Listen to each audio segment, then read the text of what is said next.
সেটা দুনিয়ার অন্য মানুষ না বুঝলেও আমাদেরকে বুঝতে হবে।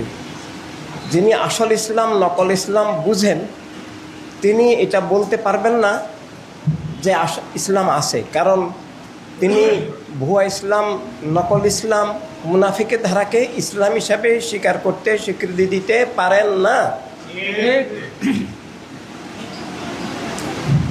মুসলিম আছে কিনা?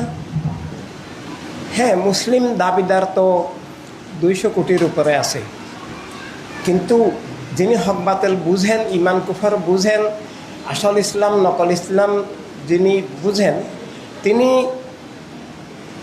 যে লোক মুসলিম দাবি করে আবার ইসলামকে অরাজনৈতিক বলে, যে লোক মুসলিম দাবি করে আবার ইমানের বিপরীত, কলেমার বিপরীত, ইসলামের বিপরীত, কোরআনুল কারীম হাদিস শরীফের বিপরীত, খেলাফতের বিপরীত, ইনসানিয়াতের বিপরীত কোনো রাজনীতি করেন, তাকে তো তিনি মুসলিম হিসাবে স্বীকৃতি দিলে তার নিজের মুসলিমত্বই অস্বীকার হয়ে যাবে। ঠিক, ইমানদার দাবি করেন, মুসলিম দাবি করেন,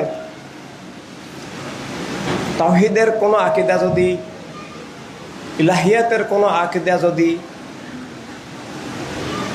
অস্বীকার হয়, ইমানের খেলাফ হয়, রাসালাতের কোনো আকীদা যদি অস্বীকার বা বিকৃত হয়,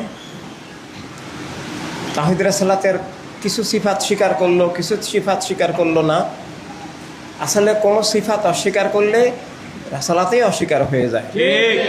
কাদিয়ানীরা তো অনেক সিফাত স্বীকার করে, মুখে তো আল্লাহ রাসূল স্বীকার করে, আমাদের কলেমায় উচ্চারণ করে, কিন্তু খতমে নবুয়ত অস্বীকার করার মধ্যে দিয়ে পুরোটাই অস্বীকার হয়ে গেছে। এভাবে তাওহীদ রাসালাতের যে ইমানি আকীদা, আম্বিয়া আলাইহিমুস সালামের শানে যে ইমানি আকীদা, যে ইমানি আকীদা অস্বীকার করলে নবী বললেও মিথ্যা হয়ে যায়। নবী বলা, মুখে বলা হয় কিন্তু ইমান হয় না। এভাবে কোরআনুল কারীম